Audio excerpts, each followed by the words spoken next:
Ružno je to kad vidiš sebe, svoje ime i svoje prezime na spomeniku nestalih. Patna sudbina Senide Bećirović, devojčice nestale tokom rata 1992. godine. Vojnik me jedan našao na zgarištu.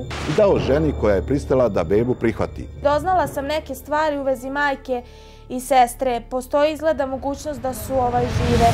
Ja mislim da bi ta mala mogla biti živa. Ja ništa ne znam dalje kako je, šta je. Da neko uzme onaj mitraljec pa da mi samo ovako istrašiš. Nikada. Tad u Vlasenici, kad je ona donešena, i sestra ju, obje. Ne znam više ko priča istinu, ko laže. A sad hoću da mi razjasnite neke stvari.